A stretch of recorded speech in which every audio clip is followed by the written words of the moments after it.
یہ واقعہ ہے بولنے والا طوطا، شہزادی اور جن کا بہت زمانے پہلے کی بات ہے۔ ایک بادشاہ تھا، اس کی اولاد نہیں ہوتی تھی۔ اسی وجہ سے وہ بہت غمگین رہتا تھا اور سوچا کرتا تھا کہ میرے بعد اتنی بڑی عالیشان بادشاہت کا مالک کون ہوگا۔ اس فکر میں وہ کئی وقت کھانا بھی نہیں کھاتا تھا اور دربار میں بھی نہیں جایا کرتا تھا۔ ایک دن اس کے وزیر نے اس کے رنجیدہ رہنے کا سبب پوچھا۔ بادشاہ نے کہا، میں اس بات سے فکر مند رہتا ہوں کہ میری کوئی اولاد نہیں۔ اگر میں مر گیا تو میرے بعد میرا ملک اور خزانے کو کون سنبھالے گا؟ وزیر نے کہا، آپ بالکل نہ گھبرائے اور اللہ کے فضل سے نہ امید نہ ہو۔ ہمیشہ اللہ پاک سے امید رکھنی چاہیے۔ جو لوگ بھی اللہ پاک سے امید رکھتے ہیں وہ کبھی بھی مایوس نہیں ہوتے ہیں۔ اللہ پاک ان کی دعائیں ضرور قبول فرماتا ہے۔ وزیر آگے کہتا ہے، ہم سب ابھی کسی فقیر کی تلاش میں جاتے ہیں اور ان سے دعا کرائیں گے اور اللہ کی بارگاہ سے امید ہے کہ آپ کے دل کی مراد پوری ہوگی۔ یہ سن کر بادشاہ کو تسلی ہوئی اور اس کا دل مضبوط ہوا، اور سب وزیر فقیروں کی تلاش میں چاروں طرف نکل پڑے۔ سب سے بڑا وزیر بھی ایک طرف کو چلا گیا۔ چلتے چلتے اس کی نظر چھوٹے سے ایک باغیچے پر پڑی۔ وہ بہت تھکا ہوا تھا۔ وہ اس میں جا اترا، کنویں سے پانی پیا اور تھوڑی دیر آرام کیا۔ جگہ اچھی تھی مگر کوڑے کباڑ سے خراب ہو رہی تھی۔ وزیر نے وہاں جھاڑو دی اور کنویں سے پانی نکال کر چھڑکاو کیا۔ صفائی سے فارغ ہو کر اٹھا اور ادھر ادھر دیکھنے لگا۔ یہ باغیچہ کس کا ہے؟ اس کا مالک کون ہے؟ ڈھونڈتے ڈھونڈتے ایک گاڑ کی طرف جا نکلا جو اسی باغیچے میں تھا۔ اس گاڑ میں ایک بوڑھا فقیر بیٹھا اللہ کی عبادت کر رہا تھا۔ وزیر نے اسے سلام کیا اور جب فقیر نے آنے کا سبب پوچھا تو اس نے اپنا مطلب بتایا اور بادشاہ کے لیے اولاد کی دعا کروائی۔ فقیر نے اسے ایک سوٹا دیا اور کہا، یہ لے، اس کو اس باغ کے کسی آم کے درخت پر مار، ایک آم جھڑے گا، بس وہی لے کر تم واپس چلے جانا اور بادشاہ کی بیگم کو کھلانا۔ خدا کے فضل سے امید ہے کہ بادشاہ کے گھر میں لڑکا پیدا ہوگا۔ وزیر نے ایسا ہی کیا۔ وہ سوٹا تو فقیر کو واپس کر دیا اور خود آم لے کر بادشاہ کے پاس آیا اور فقیر کا پیغام سنایا۔ بادشاہ خوشی خوشی محل میں پہنچے اور بیگم سے کہا، یہ آم کھا لو۔ بادشاہ بیگم نے وہ آم لیا اور کھا لیا۔ خدا کی قدرت سے 9 مہینے کے بعد بیگم کے یہاں خدا نے لڑکا دیا۔ محل میں بدی خوشی منائی گئی۔ خوب جلسے کیے گئے، غریبوں کو اس قدر خیرات دی گئی کہ وہ مالا مال ہو گئے۔ مگر افسوس، بچہ پیدا ہونے کے 6 دن بعد بادشاہ بیمار ہو گیا، مر گیا۔ اس کا صدمہ بیگم کو بہت ہوا۔ وہ کہتی تھی کہ یہ کیسا منحوس بچہ پیدا ہوا کہ میرا پیارا خاوند دنیا سے چل بسا۔ 1 سال کے بعد وزیر نے بیگم سے کہا، اب تم مجھ سے بیاہ کر لو۔ یہ بات بیگم کو بہت بری لگی، اس قدر بری لگی کہ وہ اپنا ملک چھوڑ کر اور بچے کو لے کر پردیش نکل کھڑی ہوئی۔ چلتے چلتے راستے میں اسے ایک دریا ملا۔ بیگم خود بھی پیاسی تھی اور بچے کو بھی پیاس لگ رہی تھی۔ خود بھی پانی پیا اور بچے کو بھی پانی پلایا۔ پانی کی بوند بھرتے ہی اس کے ہاتھ میں ایک لال کی گولی آ گئی۔ وہ اس نے سنبھال کر رکھ لی اور خود آگے چل پڑی۔ دور چل کر اسے کوئی گاؤں ملا۔ اس نے وہاں کسی زمیندار سے رہنے کے لیے جگہ مانگی اور ایک چارپائی بھی زمیندار نے ترس کھا کر اسے رہنے کے لیے ایک جھوپڑی دے دی۔ یہ اس میں رہنے لگی۔ اس جھوپڑی میں رہتی اور کوٹ پیس کر اپنا گزارا کرتی تھی۔ ایک دفعہ گاؤں کے بہت سارے لڑکے کھیل رہے تھے۔ بیگم کا بچہ آیا اور کہنے لگا، اماں جان، باہر لڑکے گولیوں سے کھیل رہے ہیں، ہمارے پاس گولی نہیں، ہم کس سے کھیلیں گے؟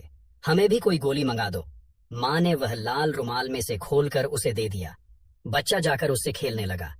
ایک بڑا لڑکا پاس کھڑا تھا۔